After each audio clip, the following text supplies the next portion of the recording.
여러분 안녕하십니까. 2월 새벽이 됐습니다. 저는 책입니다. 이번 주는 설날이 있는 주죠. 그런데 오늘은 삼성그룹으로서는 운명이 걸린 날입니다. 서울중앙지법 형사 25-2부는 오늘 그러니까 5일 오후 2시 이재용 회장과 그리고 삼성 전현직 임직원 12명에 대한 1심 판결을 선고합니다. 기소된 지 3년 5개월여 만에 나오는 1심 판결입니다. 그뿐 아니라 오늘은 임종원 전 법원행정처 차장 그리고 이번 주 8일에는 조국의 항소심도 선고가 예정되어 있습니다. 이 세 건은 모두 윤석열 대통령이 서울중앙지검장 그리고 검찰총장일 때 검찰이 수사를 해서 기소를 한 사건입니다.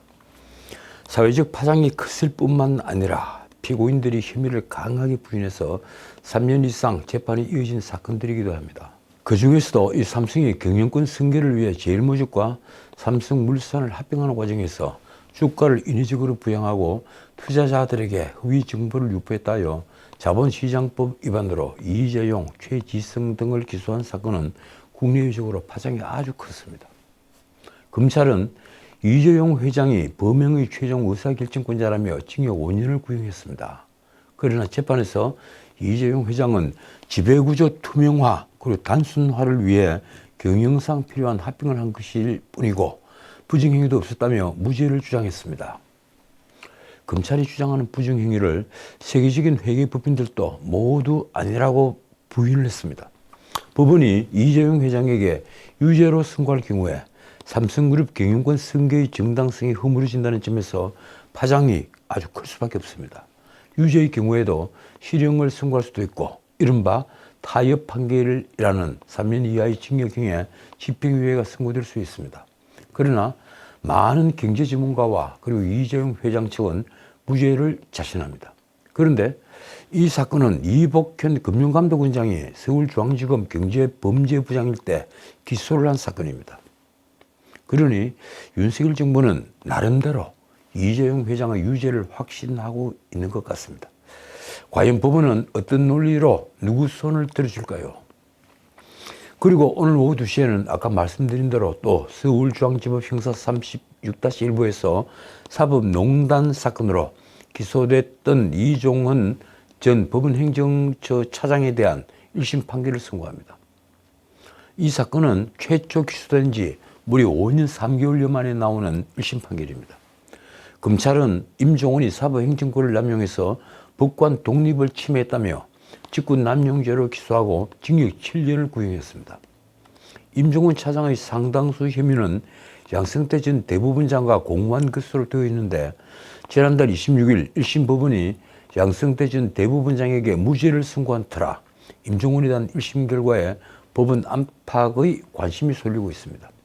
한편 이 사흘 뒤인 8일 그러니까 목요일 오후 2시 서울고법 형사 13부는 조국과 부인 정경심에 대한 항소심 판결을 선고합니다. 기소된 지 4년 1개월여 만에 나오는 판결입니다. 다들 아시다시피 검찰은 자녀의 허위 인턴 확인서 발급과 그걸 활용하는 등 입시비리 그리고 유재수 전 부산시 경제부시장에 대한 감찰 무마 혐의 등으로 조국을 기소했습니다. 지난해 2월 1심 법원은 상당수 혐의를 유죄로 판단해서 징역 2년의 실형을 선고했습니다. 법정 구속만 시키지 않았습니다. 검찰은 2심 항소심 결심 공판에서 조국에 대해 1심 구형과 똑같이 징역 5년을 구형했습니다. 만일 2심 법은 또 실형을 선고할 경우에 조국은 아마도 법정 구속이 될 가능성이 아주 큽니다.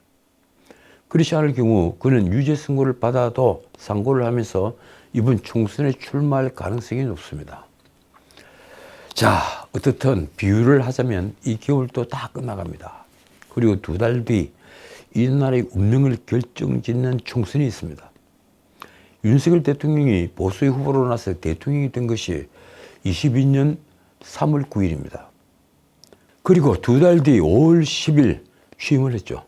저는 3월 9일 그날 이 나라가 24만 7천 표 0.73%포인트 차이로 정상국가로 계속성이 확인된 역사적인 순간에 KBS 선거방송 현장에 있었습니다. 온갖 선동을 이겨내고 그래도 이 나라 국민이 대한민국의 계속성을 지지해 준 데 대해 저는 정말 신에게 감사했습니다.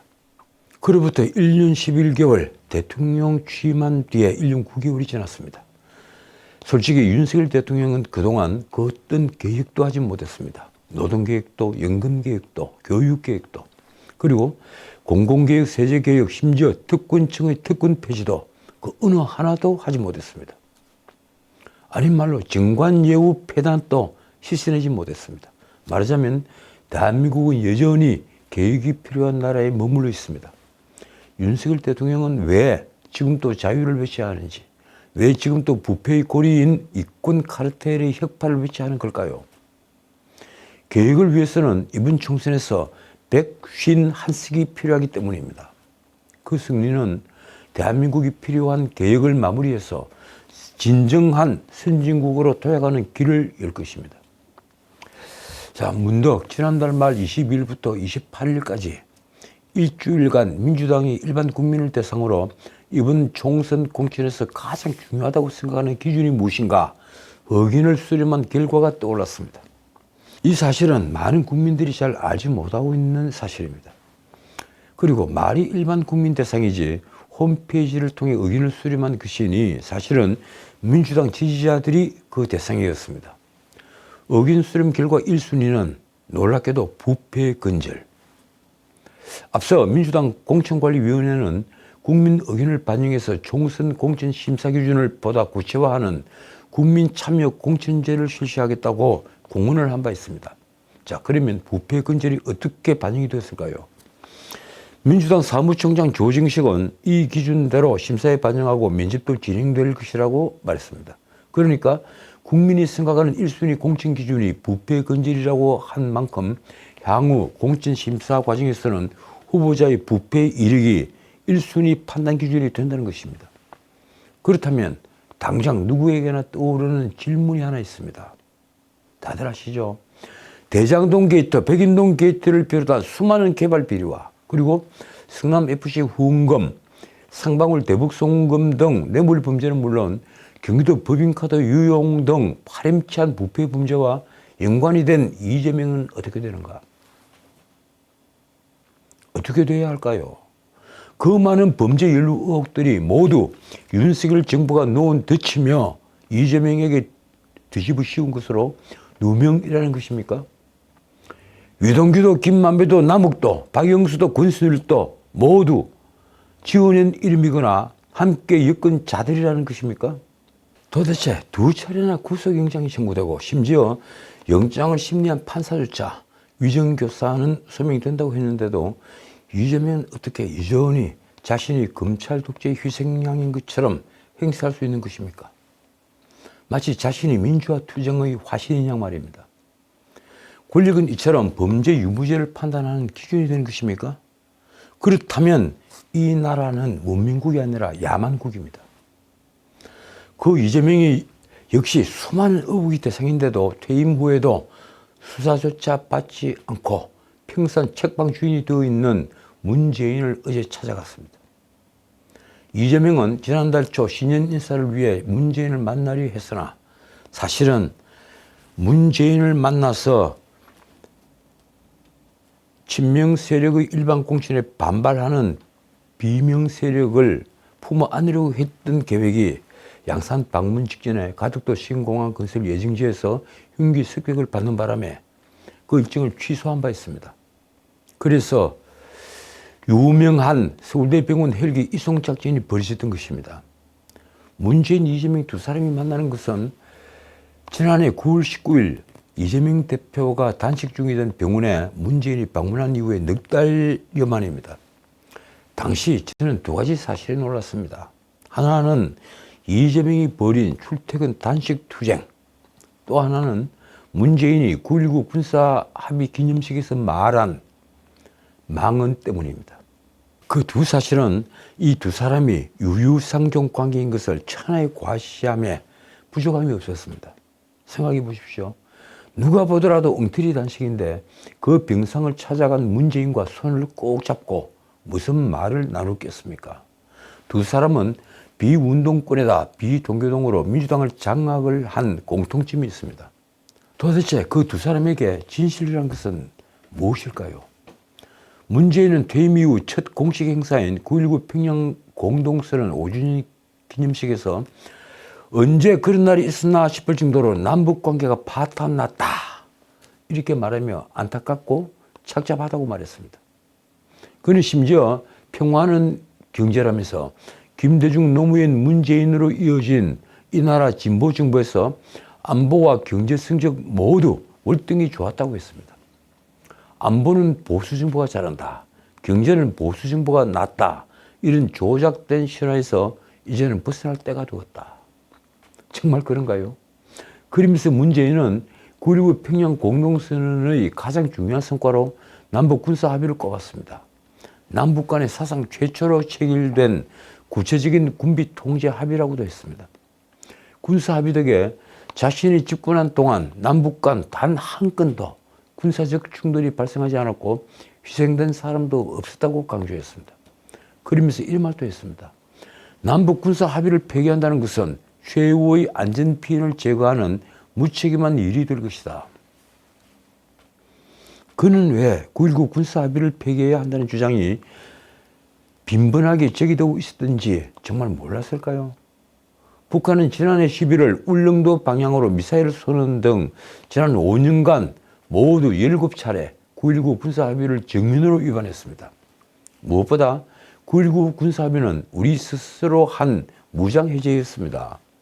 서울에서 직선거리로 27km밖에 떨어져 있지 않은 북한의 다연장 로켓, 이른바 장사정포를 전쟁 발발과 함께 괴멸시키려면 우리에게는 아파치 헬기가 보유하고 있는 헬파이어 미사일이 절대적으로 필요합니다. 그런데 그 헬파이어 미사일은 사거리가 7km를 좀 넘는 정도인데 9.19 군사합의는 휴전선 10km 이내 회전익 항공기, 그러니까 헬리콥터의 비행을 금지를 한 것입니다. 이러니 우리가 예에서 도입한 아파치 헬기는 대전차용으로나 쓸 수 있는 무기로 격화가 됐던 것입니다.